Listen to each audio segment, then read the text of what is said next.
imunização, tá? A gente vai falar um pouquinho do que seria imunização. A gente falou um pouquinho dessa reação desregulada que pode acontecer, mas a gente também tem um processo de imunização, tá? Quando a gente fala de imunização, propriamente a gente fala de vacinas, né? E aí eu falei um pouquinho do que seria, né, esse tipo de imunização. A gente tem duas formas, né, de imunizar o indivíduo. Seja imunização ativa, essa vai ser uma imunização protetora, né, com a resposta produzida pelo próprio indivíduo, né, quando está exposto a um antígeno.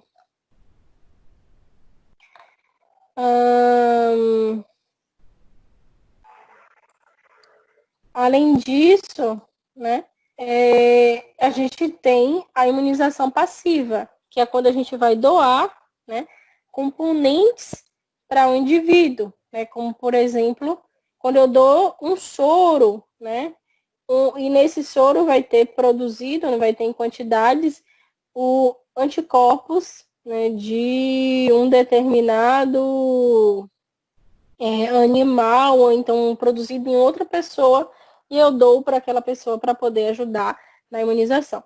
Quando a gente dá componentes, né, para que o indivíduo produza seus próprios anticorpos ou seus próprios células do sistema imunológico, a gente chama essa imunização de imunidade ativa. Quando o indivíduo... Oi? Ô, Amanda, desculpe atrapalhar a aula. É que eu cheguei, é que eu estava sem internet. Aí eu cheguei aqui agora na aula. Teve alguma atividade aqui, foi? Isso, mas aí a gente vê um outro momento para você fazer. Pode Tá ser? bom, então. Tá bom, A gente pode ser. combina. Tá bom, obrigado. Desculpa. Nada. Oi, tranquilo. Tá bom. E a gente vai ter, né, a imunização passiva, né? Onde o indivíduo ele vai receber já os componentes do sistema imunológico. Então, nesse caso, ele recebe aqui a matéria-prima e aqui, nesse caso, ele vai receber já o produto já produzido. Então, na imunização ativa, eu vou receber, né, antígenos para que eu produza componentes do sistema imunológico. Na passiva, eu já recebo os componentes do sistema imunológico, tá?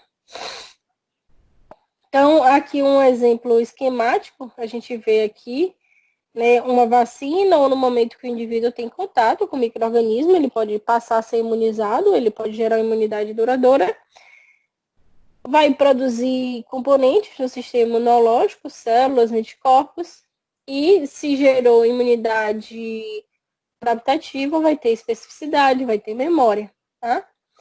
Num recebimento de soro, o indivíduo vai receber, né, anticorpos que vão ser administrados, né, para bloquear, e aí ele vai ter uma resposta imunológica ali, só que ele não consegue gerar memória.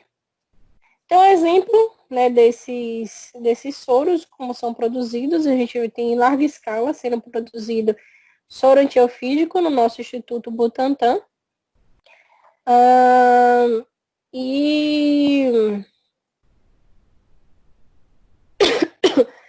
acontece do seguinte processo, né? O veneno ele é extraído dos animais peçonhentos, vai ser então administrado em animais que conseguem resistir, que não vão morrer, né?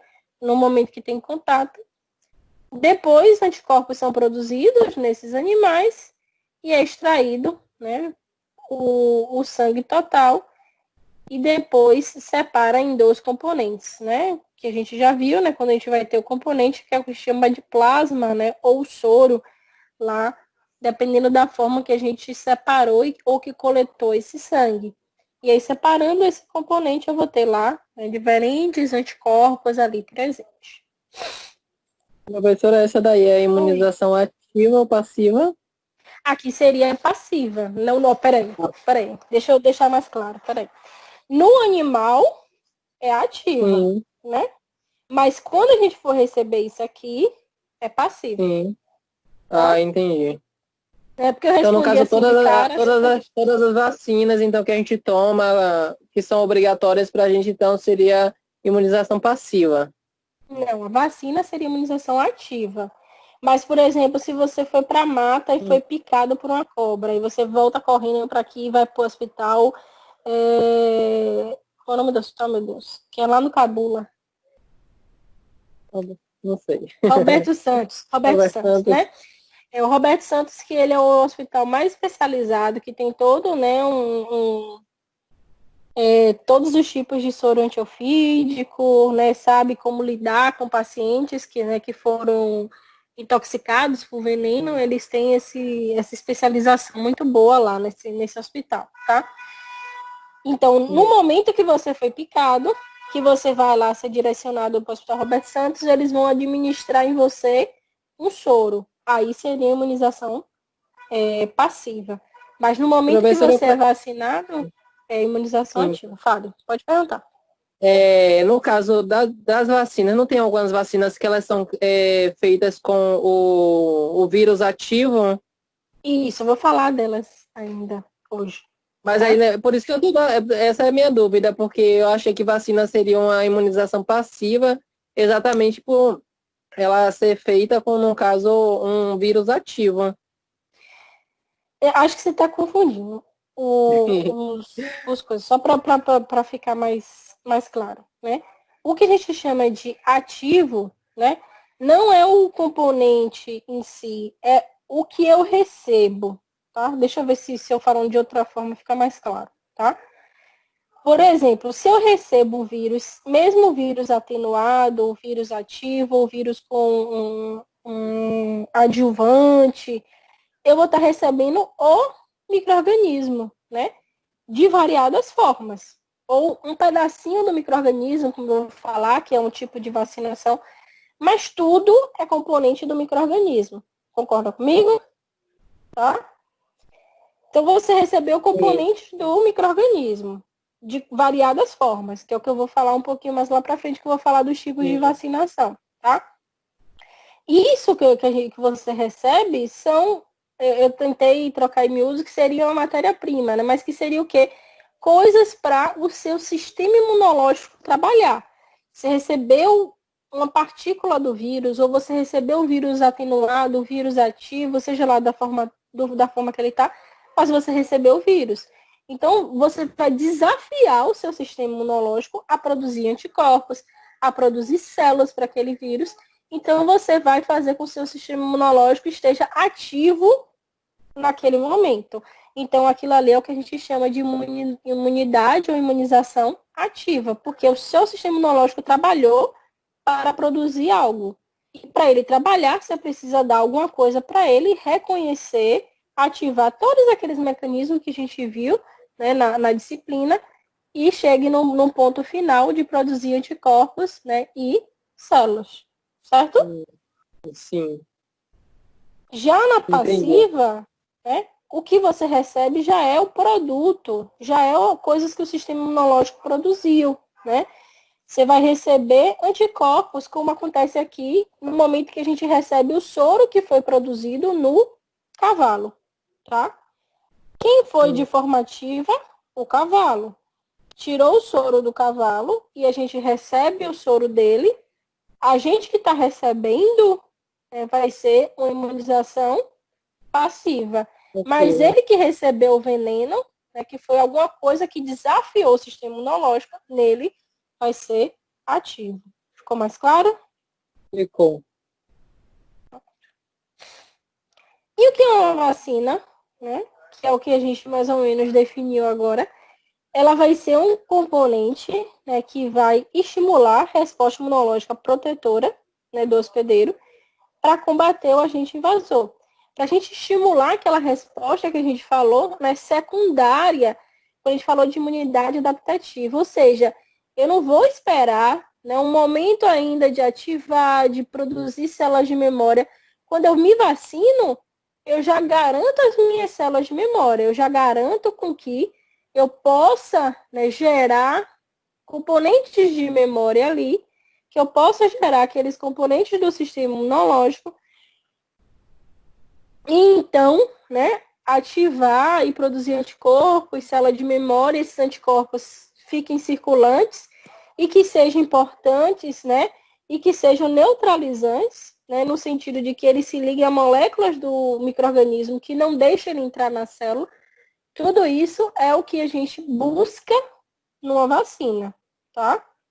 É diferente num soro que eu já estou dando anticorpo, eu não dei tempo do sistema imunológico do indivíduo produzir componentes contra o veneno de cobra, até porque não dá tempo que normalmente os venenos são neurotóxicos, faz a lesão a nível de sistema nervoso, e a gente aprendeu lá no início da disciplina que existem algumas células que elas não vão, né, conseguir se dividir mais. O exemplo dessas células que não conseguem mais se dividir são os neurônios, e aí no momento que eu faço lesão em neurônio, eu vou ter uma lesão séria que pode chegar à morte ali muito rápida. Então a gente não pode esperar que o meu sistema imunológico reaja contra venenos, por exemplo, de animais peçonhentos, que vão ser paralisantes, né, vão fazer neurotoxicidade. E aí a ideia é que a gente tenha componentes já que bloqueiem essas toxinas, e aí é o que a gente garante lá no soro antiofídico, no plasma lá, que foi produzido no animal que consegue resistir, tá? Então, para que eu produza uma vacina, né, e hoje a gente está vivendo uma era, né, que a necessidade de uma vacina está sendo emergencial, né? E a gente precisa, primeiro, entender o ciclo de vida do patógeno, né, daquele micro-organismo, entender o melhor estágio para que aquele componente específico, né, do patógeno seja um componente ideal para eu bloquear no momento que tenha contato, que eu produza componentes que bloqueiam, ou seja, que anticorpos que bloqueiem, né, moléculas do patógeno para que ele não consiga entrar numa célula, não consiga invadir o organismo e ele não faça, né, mecanismos de doença, né? Entender também os mecanismos que o meu sistema imunológico vai ser estimulado pelo patógeno, né? O que é que vai ter produzindo? É um mecanismo de célula, vai ser célula TCD4, TCD8, que são mais importantes para aquele patógeno. É uma resposta humoral, que é mais importante. Então, por isso que tudo hoje que está sendo produzido pelo Covid, todo mundo que está trabalhando com Covid em laboratório, que está produzindo conhecimento, rapidamente isso tem sido aceito pelas melhores revistas mundiais, classificações mundiais, justamente, né, por isso, porque a gente precisa ter um vasto conhecimento para entender imunologia, para entender moléculas do patógeno, o ciclo do patógeno, como ele faz a doença, para a gente ver o alvo vacinal ideal para o coronavírus, nesse caso.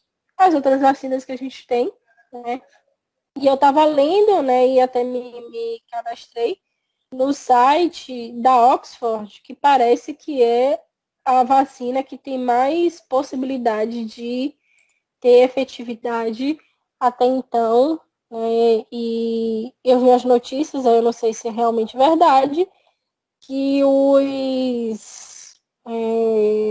que aqui no Brasil vai ter gente que vai entrar nessa fase 3 da vacina. Isso aí eu não sei se é verdade, mas que a vacina está entrando na terceira fase e que tem maior possibilidade de ser a vacina que a gente vai utilizar para minimizar esses contágios, é o que vai entrar no mercado, ok? Então, as vacinas, elas têm que conter antígenos que são alvos do sistema imunológico, né? Deve gerar imunidade efetiva, ou seja, anticorpos e também linfócitos T de memória. Vacinas também têm que produzir imunidade protetora, né, com nível de proteção sem necessidade de uma dose de reforço, ou, se precisar, né, de uma dose de reforço, isso ser extremamente esquematizado, como acontece com algumas que a gente precisa fazer reforço ou precisa fazer doses, né, mais de uma dose para poder imunizar. Tem que ser segura, ou seja, não pode trazer dano nem morte ao indivíduo, né? Por isso que a gente tem que ter muito cuidado com vacina de vírus atenuado, de micro-organismo atenuado. Não pode estar com a imunidade baixa para tomar esse tipo de vacina, porque pode trazer risco, né, de causar doença. E considerações práticas, baixo custo por dose, né, é o ideal que se tenha, fácil de administrar, estável biologicamente, ou seja, não tem que estar estável, mesmo que a gente mantenha uma determinada temperatura, elas têm que ter, né, uma estabilidade maior para que não facilmente, por exemplo, uma vacina que foi produzida só dure 3 dias. A gente precisa, né, que foi produzida, ela dure meses ou até um ano de validade para que chegue na população e seja então efetiva. Pouco ou quase nenhum efeito colateral é o ideal, né, para que se tenha nas vacinas. Eu vou tentar aqui ampliar. Oi. A senhora falou Pode perguntar, Lin. Pode sim. Oi. Pode falar, estou ouvindo vocês. Referente a essa questão aí da vacina, ela normalmente, em média, tem que, pelo menos, aproximadamente levar um ano, no mínimo, para ser liberada para uso da população. Né? Como fica essa questão aí dessa vacina aí que está sendo aprovada? Que está na terceira fase, sendo que, justamente no mínimo, isso. tem que levar um ano para justamente não ter efeitos colaterais, não causar prejuízo Não é nem à saúde. Não é nem a ideia assim de tempo exclusivamente. A ideia é que ela passe por todos os ensaios, tá? Qualquer medicamento ou vacina, a gente tem 3 estágios, né? O estágio 1 é in vitro. Né? In vitro, como seria in vitro? Células, né, que a gente cultiva em laboratório e a gente testa em células. Esse é o estágio 1. Vê dose, aí nesse momento a gente vê o que a gente chama de dose-resposta, ou seja, a quantidade de antígeno, a dose, a resposta ali, se tem toxicidade, se não tem. Passando para o estágio 2, né, seria em animal, porque aí eu tenho que ver num sistema, né? Eu vi só numa célula isolada, mas como é que funciona no sistema biológico? Então, passa por animais. Essa vacinação, ele não utilizou somente animal de pequeno porte, eles utilizaram também animal de porte maior, né? O que a gente chama, né, que normalmente a gente usa em pesquisa, que são os macacos rhesus, tá? São de maior porte, e aí pode suscitar. E o terceiro estágio, que é testar em humanos, né, num grupo X, para depois passar, né, para realmente massificar na população. Eu acredito, né, eles fizeram realmente, eu li alguns trabalhos deles, eles passaram por todos esses estágios, mas você tem todo um trâmite burocrático para ter essa liberação. Esses trâmites burocráticos foram meio que liberados mais rápidos, justamente para o estado emergencial que a gente precisa, né? E não gerou toxicidade em animais, nem em células, a dose ela foi ajustada para eles entrarem, né, no estágio 3, tá? Mas assim, o tempo não é exclusivamente o tempo de um ano, mas é que ele precisa passar por todos esses estágios.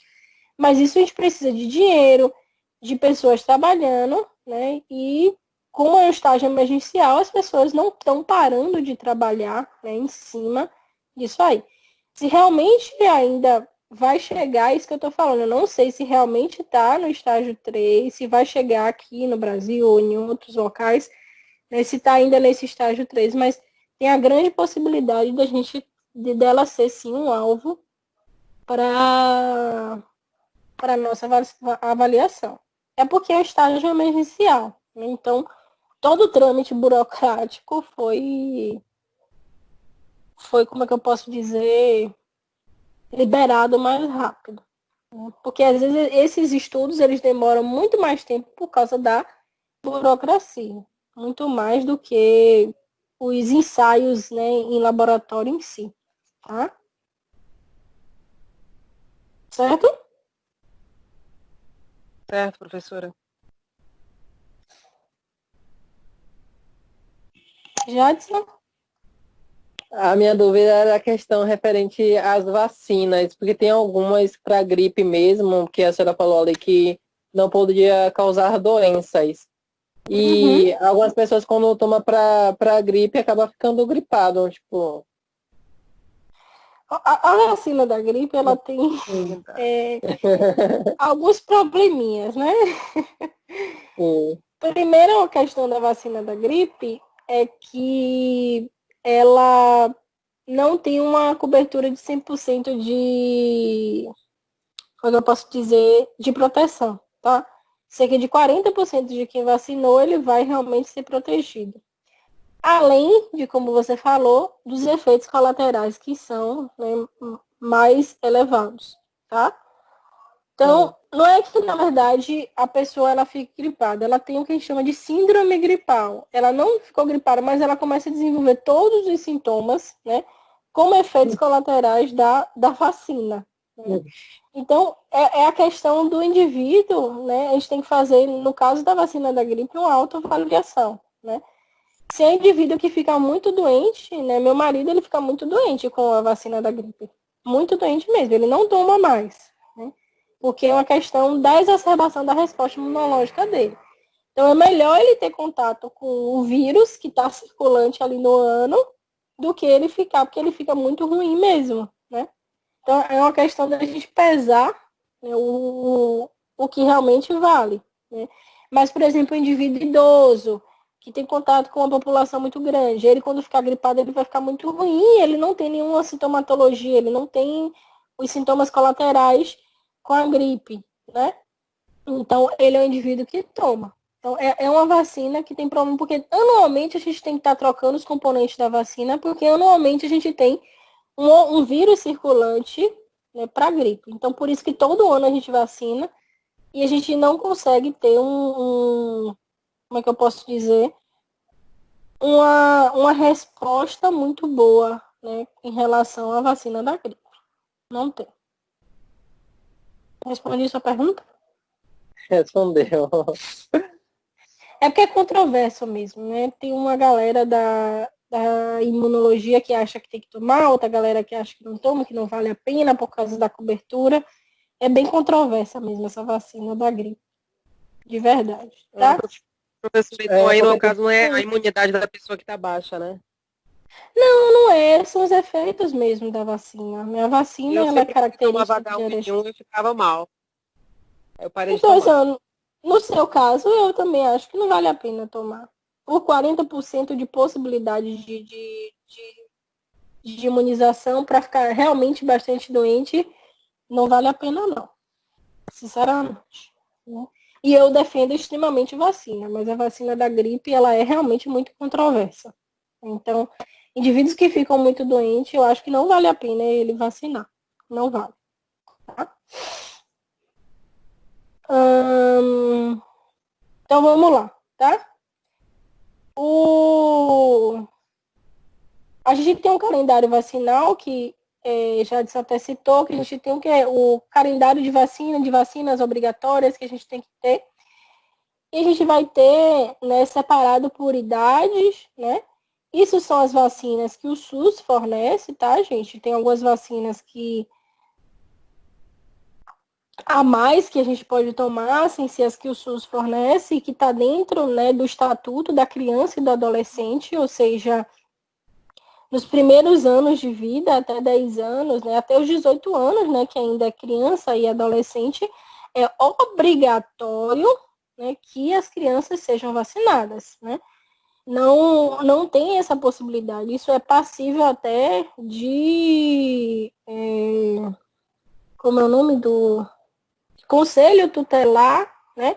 Inclusive, autuar a mãe ou pai que não vacina a criança, tá? Então, a gente vai ter vacinas como, por exemplo, a Unacê, que é a BCG, que é uma vacina do bacilo calmante guerrana, que é para proteger contra a tuberculose, hepatite B, tá? Dentre outras, né, que estão dentro do calendário vacinal obrigatório. De 11 a 19 anos, o indivíduo ele faz o reforço para hepatite, reforço para difteria e tétano, né? Reforço da tríplice viral, né? E a febre amarela, outra controvérsia, né? Que tinha que revacinar até cada 10 anos e agora, né, diz que não precisa mais. Isso aí eu não concordo, né? Mas tudo bem. E aqui também para vocês, né, estudantes e futuros profissionais da saúde, vocês têm que estar com essas vacinas em dias, né? Quando vocês forem para o estágio, né? Principalmente estágio ambulatorial, que é o estágio, né, em hospital, obrigatoriamente vocês têm que estar com essas vacinas em dias, né? Porque vocês podem ter contato com pessoas contaminadas, né? Ou com secreções dessas pessoas que podem transmitir, né, esses micro-organismos, tá?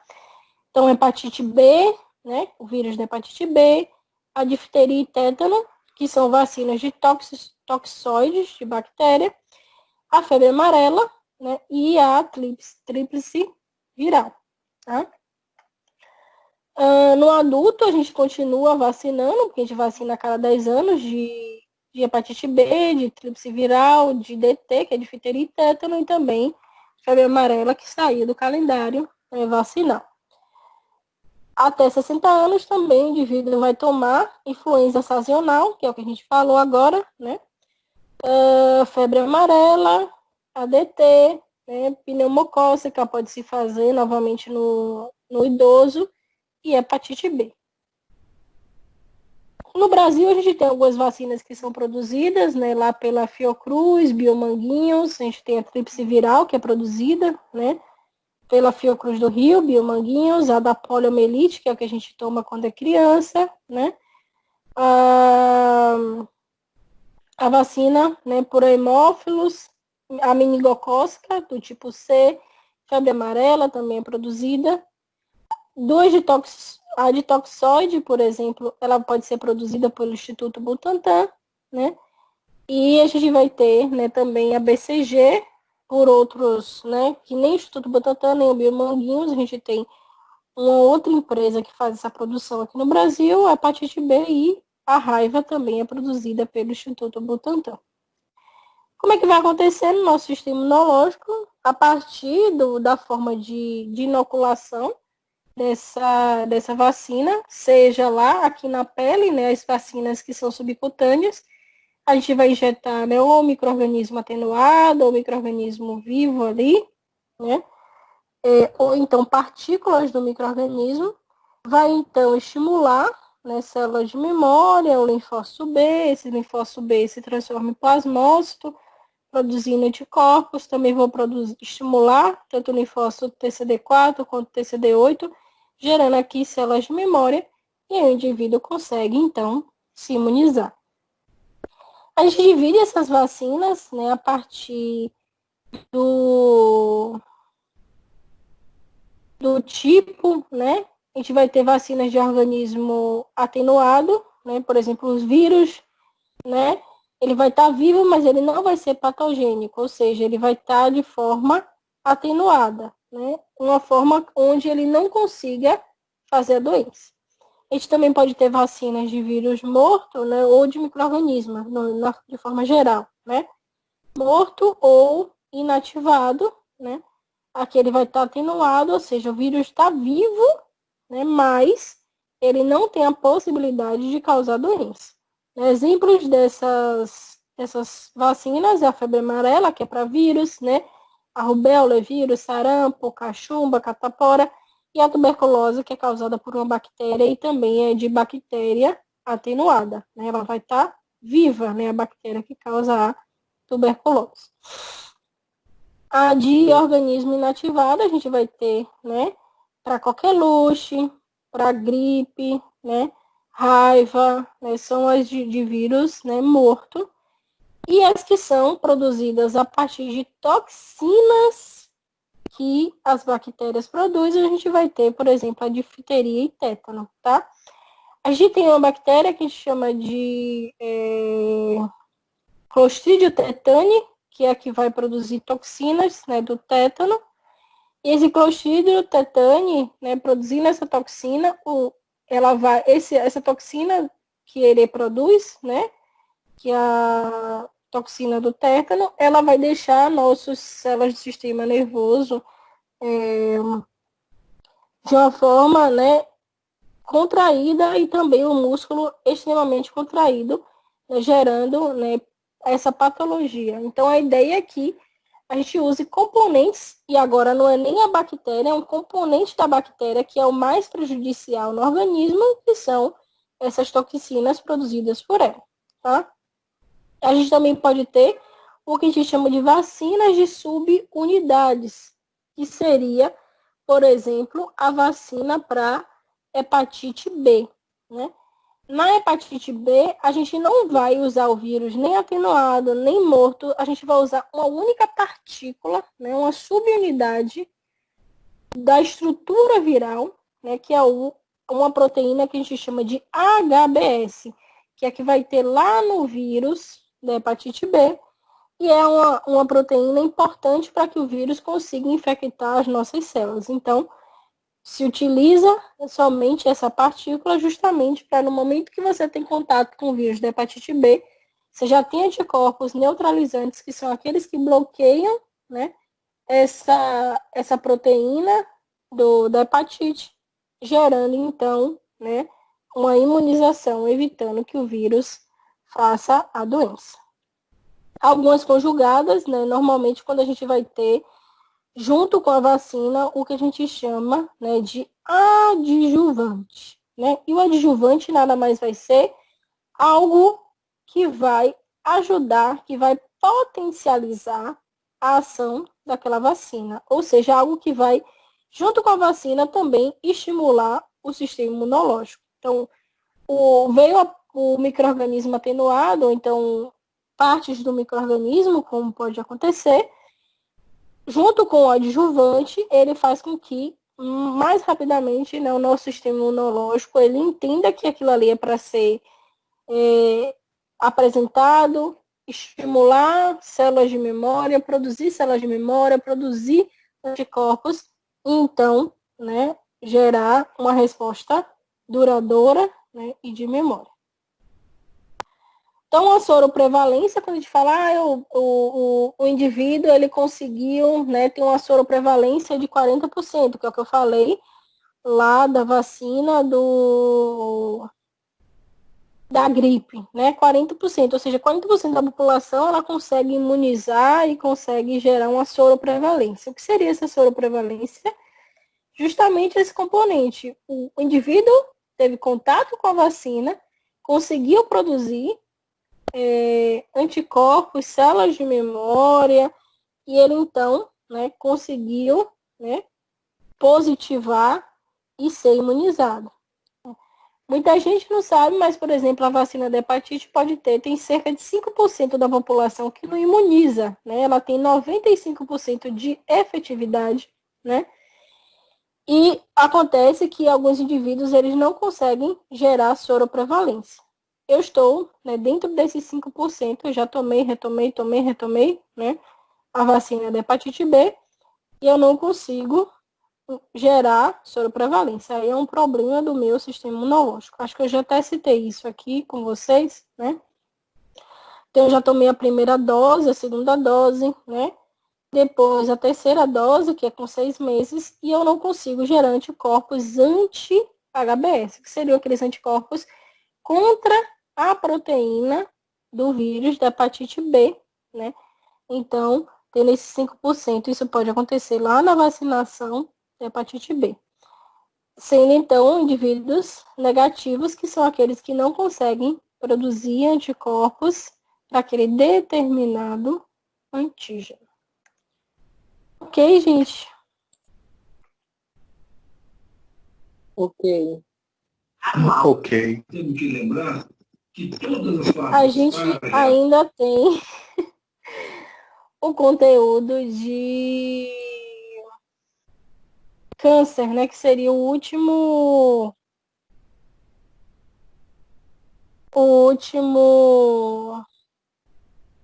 unidade da disciplina, tá? Será que a gente consegue começar pelo menos uma partezinha para a semana que vem a gente conseguir fazer, dentro do tempo, fazer a revisão? O que é que vocês acham?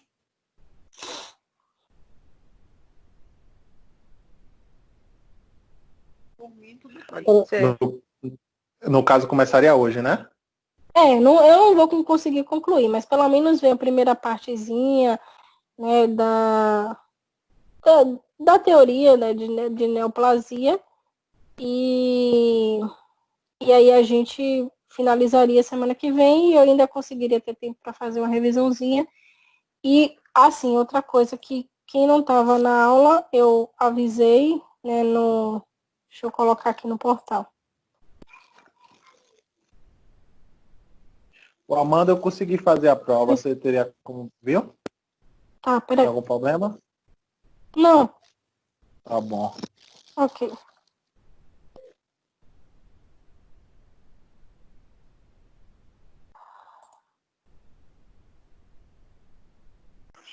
Ô, Amanda, então a prova Oi. seria da próxima semana 8, né? Isso. Vocês vão ter a partir de amanhã das blendeds, né? E a nossa cai na semana do dia 15 e a nossa vai ser no dia 17, tá? Tá bom, Isso. tá bom. Tá bom. E no dia 10 a gente finaliza o assunto e vai também iniciar o que eu falei de aula prática, que a gente precisa fazer essas reposições. E a Unime disponibilizou um material aqui online. Aí eu peço que vocês já entrem em contato, vejam o material, que a gente vai discutir esse material. E possivelmente depois do oficial a gente vai ter alguns encontros para poder fazer essa reposição também, que eu acredito que semana que vem a gente não vai ter como ver tudo, né? E eu também vou trazer algumas coisas que eu acho legal, né, da parte laboratorial, apesar que o foco de vocês, né, dos cursos que estão não são tão laboratoriais, com exceção do pessoal de biologia, né? Mas eu quero trazer algumas coisas que eu acho interessante, que é aprendizado, né, que a gente veria lá no momento de aula prática, mas como a gente não vai retomar agora, eu acho pertinente a gente fazer esse trabalho. É porque a gente ia ver muita lâmina, e aí nesse material tem algumas lâminas que a gente vai discutir, algumas imagens para a gente poder fixar o que a gente viu da disciplina. Eu ia Certo? falar isso, professora, sobre as lâminas, porque eu dei uma olhadinha e tem algumas lâminas que estão vazias no material. Aqui, E tava em branco, não aparecia nenhuma imagem, pelo menos para mim, né? pronto, eu vou abrir novamente, porque eu já olhei tudo isso aqui. Aí eu vou dar uma olhada novamente com calma. Se você puder me sinalizar qual é também, porque eu Tá já bom. dei uma olhada aqui. Né? Mas de qualquer forma, se tiver algum conteúdo faltando, eu vou estar justamente essa parte que vai depender de mim, justamente para suprir o que está faltando para vocês, tá? Que eu julgo que esteja faltando.